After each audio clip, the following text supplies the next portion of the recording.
And a very happy Wednesday to you at 12:08 in the West. Talk Radio 790 KABC, the John Phillips Show, broadcasting live from the Morongo Casino Resort and Spa Living Room Studio, right underneath the eye of the sky, which in a casino means anywhere you're standing. Randy Wings at the sports desk in Culver City. John, this morning I was searching every politician that we like to make fun of and got a hit for Rob Bonta, who was in San Diego doing some podcast convention, and he was asked about all of his policies on housing, and his answer was as Rob Bonta as you can get. How much of your background as a legislator has informed what you do now in your current role? Well, first of all, thank you all for the opportunity to join you. I'm excited to be here and appreciate the conversation, the focus on housing. And we all know when it comes to housing, we're in a full-on state of emergency, state of crisis. We need to use all the tools in the toolbox, everything in our power to move the needle and make a difference. Oh, good Lord. First thing out of his mouth is just a massive bucket full of cliches. That's not a bucket full of cliches. That's an entire hardware store. That might be worse than the gold standard. Every type of leadership is about meeting the moment and rising to the occasion, and this is what's required. And so we're stepping up and getting it done. Okay, let's talk about this for a second. There are times when organizations are so successful that they can pretty much do anything and they're still going to win. McDonald's was the dominant fast food restaurant for decade upon decade upon decade. And they were doing so well, at some point, some genius over at the home office in Sioux City, Iowa, decided, how about getting into the McPizza business? And they put it out there, and of course, it was disgusting and didn't sell, but they're McDonald's. So anything that McDonald's does is going to do well because it's McDonald's. If you are a big-name actor, if you are, Kevin Costner, you've had hit after hit after hit after hit.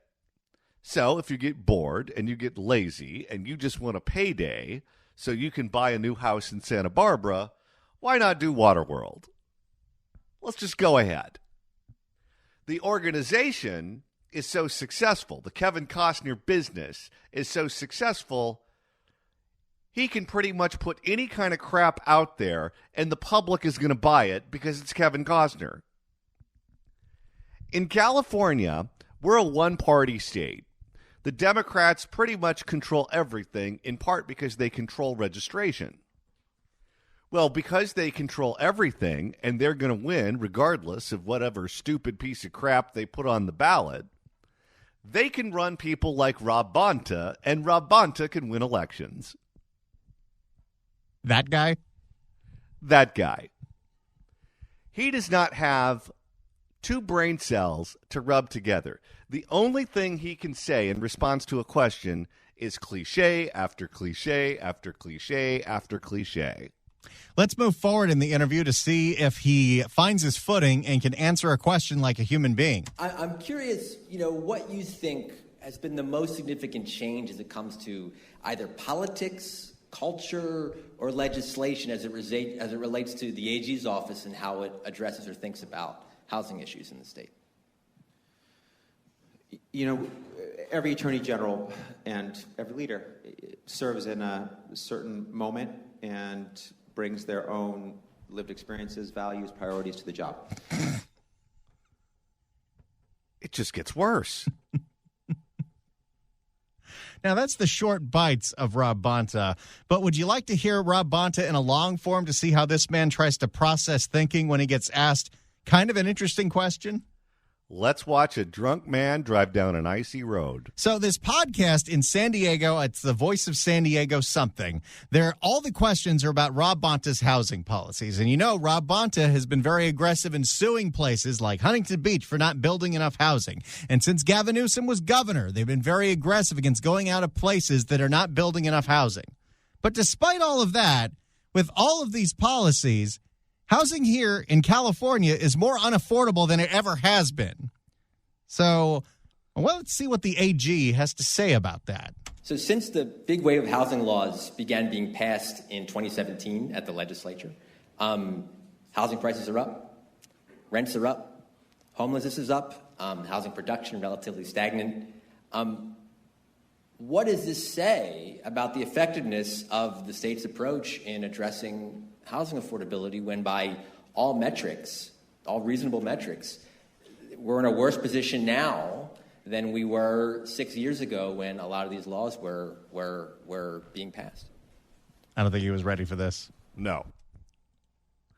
That's actually a fantastic question that I did not expect in this very friendly podcast. No, that was a very good question. I don't know if that's the appropriate conclusion. Uh-oh. He's going to start to malfunction. So again, the setup, since 2017, when he was in the legislature, and since Gavin Newsom's become governor in 2018, there's been this constant push out of Sacramento to build more housing, to make it easier to build, to make California more affordable, and California is less affordable than ever. How do you reconcile that? I don't know if that's the appropriate conclusion. What, you think it's gotten cheaper to live here? I understand the point. This guy is not ready for prime time. No, this is the JV team. This is him speaking in front of a crowd of podcast people in San Diego. Maybe there's 100 people there, maybe. And he is nervous. I understand the point. It could be that we've slowed down the rate increases on rents and housing, and instead of a median price of $800,000 in the state, it could be $1 million. Okay, you can't prove that. That's just you making something up and throwing it out there in front of the podcasters. This is the same thing that Eric Garcetti did year after year after year after year, when we would spend more and more money every single year on homelessness and the number would go up. Garcetti would say, well, if we didn't do all this stuff, the number would be twice what it is now. Okay, just imagine, for example, which car was it that kept flipping that Ford put out? The Explorer. Okay. So the Explorer flipped back in the day because there was some kind of design flaw. Let's say the government, I believe the agency would be the FTC, but I'm not entirely sure. Let's just say it's the FTC for the purposes of this conversation. The FTC goes to Ford and says, Ford Motors, your SUVs are flipping because you screwed it up. What are we going to do to fix this? And Ford comes back to the FTC and says, we don't see a problem. If we didn't have that design flaw, we'd have a different design flaw, and more Explorers would have flipped over. You're welcome. Yeah, I don't think anyone's buying that. But for the action of leaders and legislators and attorneys general and other pro-housing leaders across the state. So he goes right back into cliche mode because he has no answer for why all these policies haven't actually delivered more affordable housing. You know what he is? He is the dinner theater version of Kamala Harris. He's one of these people that from the time he could talk, they told him how good he was and how smart he was and how special he was. And because he was so good and smart and special, he never actually had to know anything. And as long as he just looked like he knew something, that was good enough to please the people around him. This is what we have as Attorney General, and he's going to be running for governor next time around. And my guess is he's going to be the favorite. But for the action of leaders and legislators and attorneys general and other pro-housing leaders across the state. So it's hard to know. It's got to be real embarrassing if Eleni Kanalakis loses to this guy. Well, she's a billionaire, so if she loses to him, that's on her ability to spend money. But the conclusion is right that there is much more to be done, and we haven't done enough. And just let's pass about 10,000 more laws, and it'll eventually make things cheaper. Okay, and part of what they're doing is they're taking cities to court. So let's say you're Huntington Beach, and they're taking you to court. The state is spending money to sue Huntington Beach. Huntington Beach is spending money to defend Huntington Beach. The courts are spending money to hear the case. We're spending a fortune in litigation because it's not just Huntington Beach, it's other cities too. And what the state wants to do doesn't work, but we're the boss applesauce, so you have to follow what we say. The conclusion is right that there is much more to be done and we haven't done enough. And we need to be more urgent and act faster and build faster. I mean, the numbers don't lie. We need 2.5 million units online by 2030. And you're nowhere close to that. And even if you did build that, the prices will not come down. On our current pace, 100 to 125,000 units a year, we're not going to get there. The price of an average single-family home in San Diego is close to $1 million. And there's other places where there's smaller markets. He is so nervous right now. Yeah, this is probably one of the first times he's ever had to answer a question that wasn't a softball. Hey, we support all these policies that you're doing, but how come everything that you've done as Attorney General, everything Gavin Newsom has done as governor to increase the supply of housing, to build quicker, all of this nonsense hasn't actually resulted in affordable housing? No, but they have one mode. They have one speed. That's all they know how to do. They will never, ever, ever look at other points of view. They just double and triple and quadruple down. This is exactly what they did during COVID when none of what they were doing was working. They came out with all of these sweeping regulations, whether it be a curfew at night, whether it be closing down the beaches, mask mandates, whatever the case may be, vaccine mandates. None of it worked to slow the spread.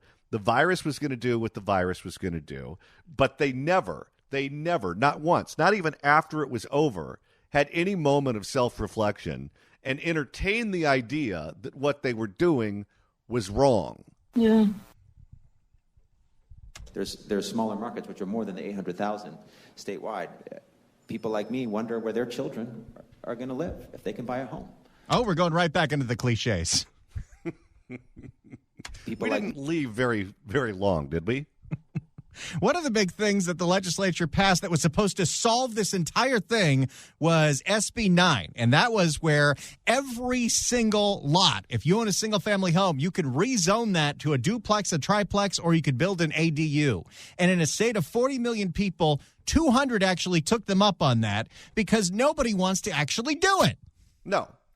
No, because that is not the answer. If you allow people to put a mother-in-law's quarters on their property, what they're going to do is use it as an Airbnb, and then someone's going to rent it and never leave. That's what happened in Brentwood. People like me wonder where their children are going to live if they can buy a home. I don't think my kids can right now, and that is not something reserved to just me. That is, I think, a universal belief and worry. So we need to. So you're not taking any blame for that, though. No, you've wrecked the state to the point to where your kids can't live here, but let's just keep doing what we're doing. Heck, his wife is on the Public Safety Committee in the Assembly, and she represents Oakland. How safe is Oakland right now? And by the way, how dumb is the legislature? Seriously. Let's see. We've got jurisdiction over the entire state, and we have a Public Safety Committee. Why don't we just go around and randomly look for the murder capital of the state and make that person in charge of the Public Safety Committee? So we need to do more.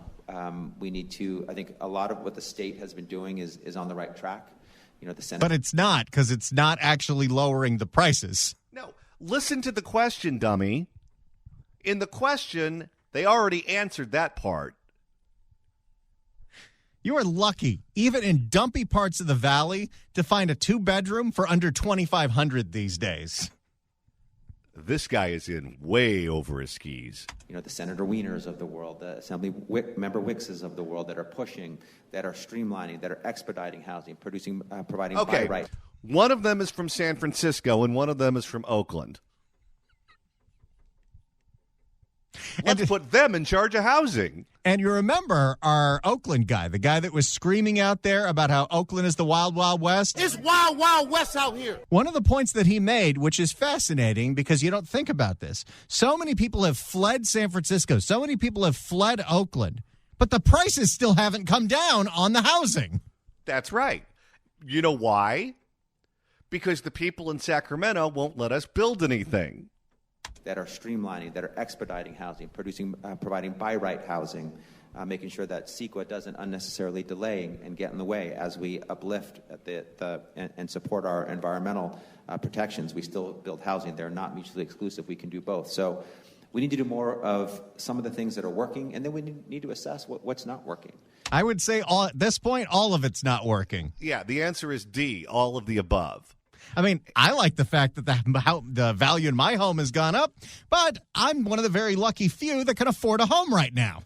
But this is what they're doing, and this is where Sacramento is responsible for virtually all of this. Some of this has to do with banking, and some of this has to do with after the crash in 2008, the bank stopped loaning on new construction, and we had probably 3 or 4 lost years of construction. And in a place like California, it takes a very long time to make that up. So I won't even blame that part on the state. So just take that off the table. What the state doesn't want, either by deed or by action, is they do not want to build any new homes that people actually want to live in. People want to live in the hills or on the beaches. That's where people want to live in Southern California. You've got the Coastal Commission that turns it into a nightmare to build anything near the beach. And when you hear coastal, you think, okay, these are just homes right on the sand. Oh, no. They have jurisdiction over far beyond the sand. We're not just talking about the homes that have the ocean view. You're talking about homes essentially anywhere near that area, and in some cases that go up into the hills. The Coastal Commission is a commission where you probably have never heard of any of the people who serve on it, and it is one of the most powerful appointed positions in the state of California. The other thing is because we won't clean up the homeless encampments, and we won't force the public utilities to fix their equipment, and we won't clear all of our forests, the fire situation is so bad that homes in the canyons that used to be built all the time and homes in other parts of the state that are deemed to be in fire danger areas, the insurance companies want no part of it. So because they don't do the proper maintenance of the state and the proper functions of government, we can't build homes in areas that insurance companies won't insure. And so the developers don't even build them there anymore. What they want is they want all of us to be living in public housing in some place next to a metro station where you get stabbed every time you walk to your car.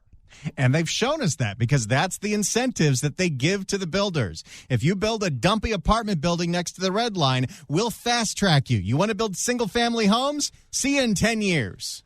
Let's see. Do you want to live next to the get stabbed line or the get shot in the back of the head line? You know, the cost of a housing unit is too much. It might be easier to build less expensive units faster. We haven't had labor behind the effort to get those 2.5 million units. I think if we can, it's you blow open the doors for possibility if we get everyone aligned and on the right. He's actually brainstorming right now. He has no idea where to go with this. No, this is the kid that didn't read the book that's doing an oral book report. If we get everyone aligned and on the right side, or aligned politically.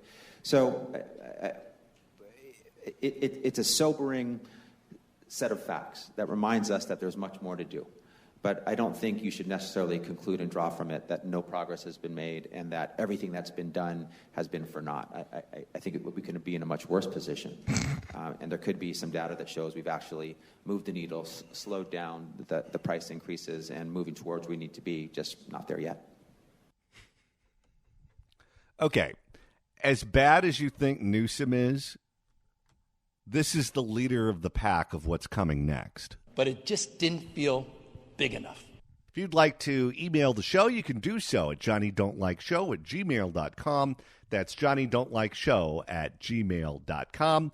And Randy, if you want to go back, let's say you missed yesterday's show and you want to find out what you missed, that is easy to do. That's right. Just go to kabc.com, click on podcasts, or go to the Apple Podcast app, iHeart, Spotify, search for The John Phillips Show, hit subscribe. You can download all the episodes. Even easier than that, you can download the new KABC app, search KABC AM in the Apple App Store or the Android Store. You can listen live whenever and wherever you are when you're outside the AM signal, and you can download all the podcasts of the show, including yesterday's show. So let's say, for instance, you missed the 2 o'clock hour yesterday, and you missed John's interview with John Thomas. You can listen to that and hear insightful political knowledge like this. It's not looking great for somebody like Katie Porter, perchance, and quite frankly, maybe even Adam Schiff. He did it twice. Yeah, that was the second one, and this was the first one. But the George Gascon thing we saw with Todd Spitzer's race, but we also see, quite frankly, statewide and even nationally to some degree, especially among Republicans. It's Woo Wednesday. Ric Flair, can we hear it? It's Woo Wednesday. Yeah, baby. Woo, woo, woo, woo, woo, woo, woo, woo, woo, woo, woo, woo, woo, woo. And Randy, that means tomorrow is Throwback Thursday. That's right. So if you have a suggestion for the music that we're going to play on tomorrow's show, your favorite theme, maybe something creative, something weird, a genre you don't usually hear on the radio, whatever it is, give us a call in the 2 o'clock hour when we ask you to. We're going to open up the phones, and we will pick one lucky listener who chooses all the music for tomorrow's Throwback Thursday.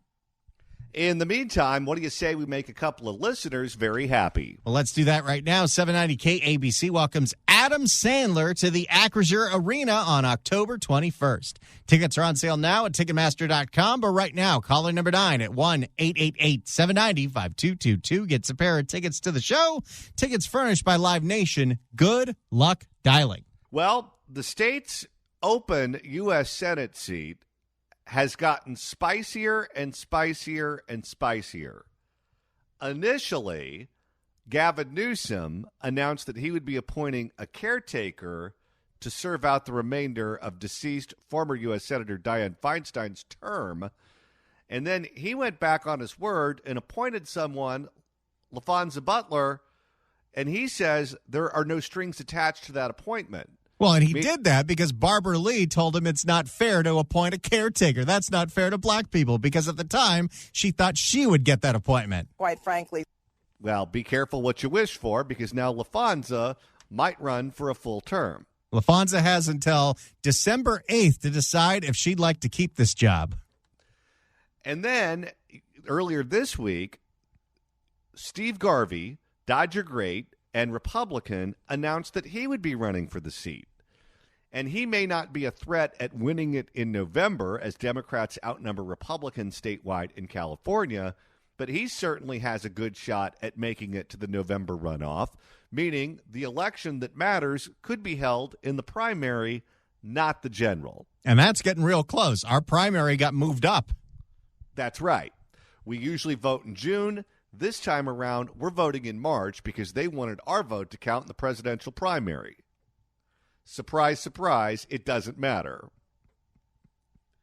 So, as all of this is going on, the three people in the state, however much you think you hate Gavin Newsom, trust me when I say this, you don't hate him as much as Barbara Lee, Katie Porter, or Adam Schiff. At the end of the day, because he just complicated their lives a whole lot by going back on his word. No!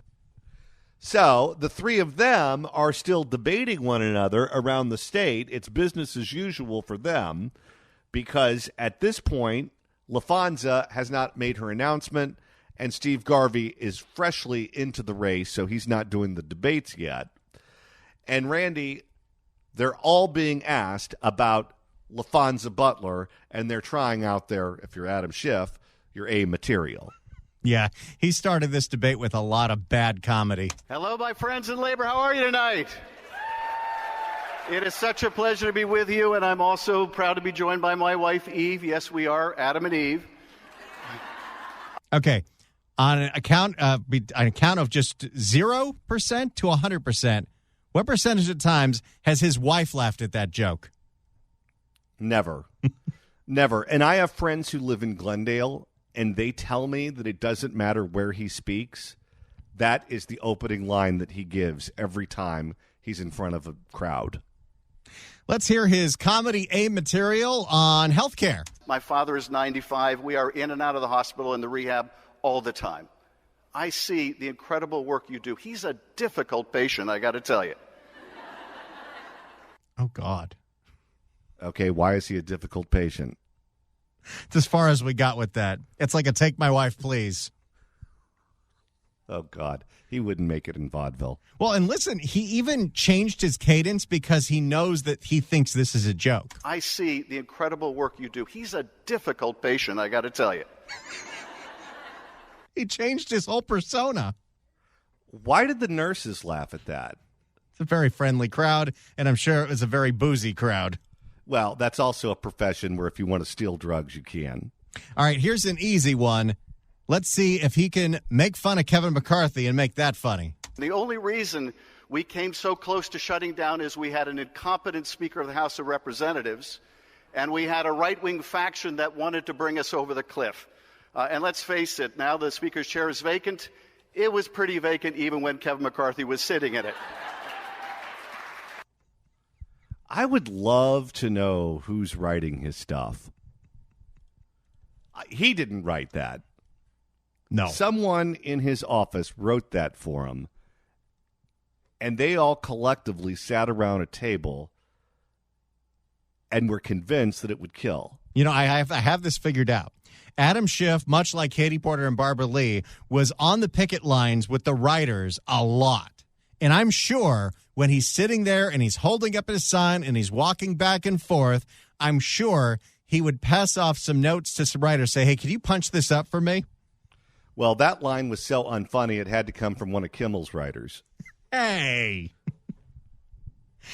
Adam Schiff was asked who he would endorse to replace Kevin McCarthy, and here's a joke. But if there were a serving member that I thought, and there are some that I think would be appropriate, I think my endorsement would probably not help them. Again, that's supposed to be funny. I'm just begging somebody out there, get video of when Adam Schiff does one of these comedy night fundraisers. I gots to see it. How great would it be if you put him in a comedy club and he just becomes this alternate persona, this dirty club comic? He gets up on stage wearing a leather jacket. Hickory dickory dock. Something tells me that's not what we're going to be seeing. But let's go ahead and get to the main event here, because there was a lot of nonsensical policy questions where none of these people disagree with each other on anything. It's just, I'm the least corrupt. No, I'm the least corrupt. But it did get interesting when all three of the candidates got asked about our brand new senator who can absolutely run for the job, which would give her a huge advantage over Adam Schiff and Katie Porter and Barbara Lee. Let's hear what Katie Porter has to say about LaFonza Butler. Now, with Butler's appointment, do you believe that her running for a full term would undermine the democratic will of the California electorate? Do you believe she should run for a full term, given that history? And this is some LA Times reporter asking the question. Of course. And we will start with... In fact, I think it's the same guy who was very rude to Dianne Feinstein right before she died. Well, this is his beat. And we will start with Representative Porter. That is Senator Butler's decision to make. I think competitive elections are good for democracy. I'll go further. They are the heart of democracy. And that's why you don't want to run in one in Orange County again. You'd lose. I'll go further. They are the heart of democracy. So I am glad to be running with my wonderful colleagues in this race, and I think this race has galvanized and energized California.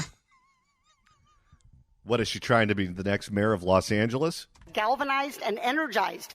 If you're feeling down, if you're feeling blue, let's get help for you. Let me just save that. This race has galvanized and energized. I don't know anyone that's energized about the California Senate race. No. Galvanized and energized California to have important conversations about whether we're getting what we need from Washington, about whether our senators know what our biggest challenges are here. We are talking in super generalities now. She could also be the attorney general. About whether we're getting what... Don't give her any ideas. She's going to need to run for something else in 2026 when this doesn't pan out. And that's true. She is an attorney. About whether we're getting what we need from Washington, about whether our senators know what our biggest challenges are here. Housing, childcare, mental health, homelessness. Are those the top of Washington, D.C.'s plate?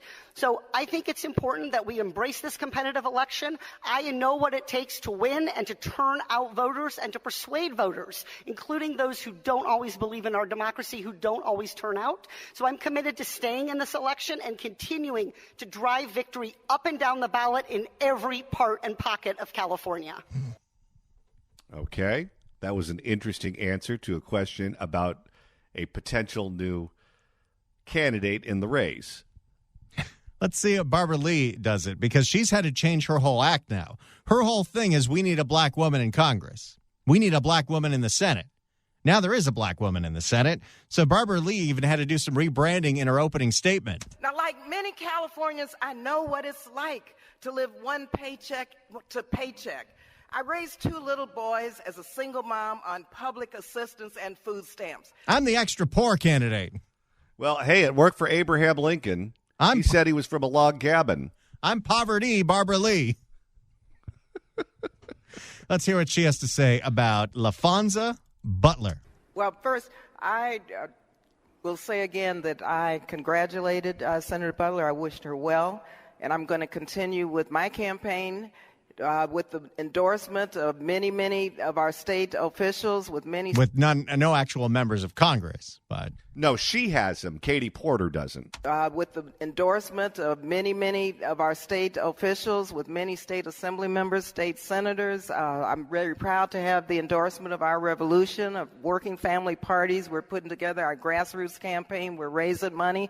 We've got Gen Z for Change. I mean, this is a multi-generation. Gen Z for Change? Where do they come up with these names? We've got Gen Z for Change. I mean, this is... When you get to the end of the quarter and election filing has to happen, you see some of the names of these PACs. There are so many of them, and they are real creative with what they say that they're actually about when they're all actually slush funds. We've got Gen Z for Change. I mean, this is a multi-generational... Gen Z doesn't have change to donate to Gen Z for Change. No, that's got to be a front for some Chinese billionaire. We've got Gen Z for Change. I mean, this is a multi-generational, multi-racial, progressive coalition that we have put together to win this race. You mean the one that's giving you 9%? She's pretty much third consistently in every single poll.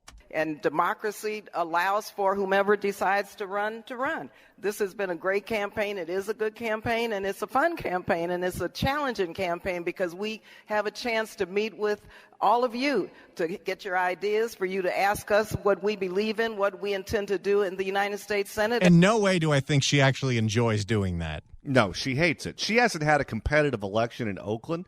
You're the Democrat in Oakland, and you're running for Congress against token opposition. That is a cakewalk.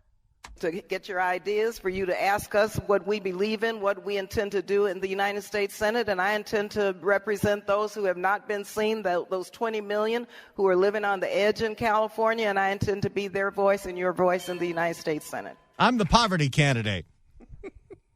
You got the woman who goes to the grocery store, you got the comedian, and you got the poverty candidate. We have a bounty of choices here. If you'd like to email the show, you can do so at johnnydon'tlikeshow@gmail.com. That's johnnydon'tlikeshow@gmail.com. And Randy, you're monitoring the mailbag. Paul writes in at johnnydon'tlikeshow@gmail.com. Rob Bonta is the definition of incompetent, as in not having or showing the necessary skills to do something successfully. Another point for Merriam-Webster. We're going through the sound of a U.S. Senate forum here in the state of California. Let's hear what Adam Schiff has to say about LaFonza Butler at the end of the day. Representative Schiff. I met Senator Butler many years ago, and my experiences with her have all been positive. I congratulated her. I was proud to go to her swearing in and to offer to work with her. Whether she runs or doesn't run, she is going to be the senator for at least a year. We need to work together to get things done. The problems of California... By the way, I almost thought about putting together a supercut when I was listening to this debate about how many times Adam Schiff says get things done. He's so passive-aggressive, too. We need to work together to get things done. The problems of California are too urgent not to. So I'm committed to working with her. I'm also committed to running and winning this seat. Voters should have a choice. You should have a choice. And you will have a choice. And we're building the largest grassroots campaign, I believe, for Senate in California history. We're not taking corporate PAC contributions. Last quarter alone, we had 102,000 people contribute to our campaign, an average of $32. Who's giving him money? People who hate Donald Trump. People can find out more at adamschiff.com. There's the plug. But here's the... Boy, you can't get through any of these without a bad joke. No, and the bar is low in front of this audience. But here's the thing. We're all progressives, but who can make progress? Who's got the track record of getting things done? There it is again. He can't stop saying it. It's my track record of delivering for working people that has earned me the endorsement of 6 statewide labor organizations and Speaker Nancy Pelosi. Thank you, Mr. Schiff. Well, you got the endorsement of Pelosi because she hates Katie Porter. That's right. And Pelosi would have been perfectly happy to keep Dianne Feinstein's corpse in there with her daughter running the show. We love everybody. All right, we've got 2 more hours coming up on the John Phillips Show. The Fix California Hour is next. Don't you go anywhere. This is Talk Radio 790 KABC. Look at my papaya. It's dried already.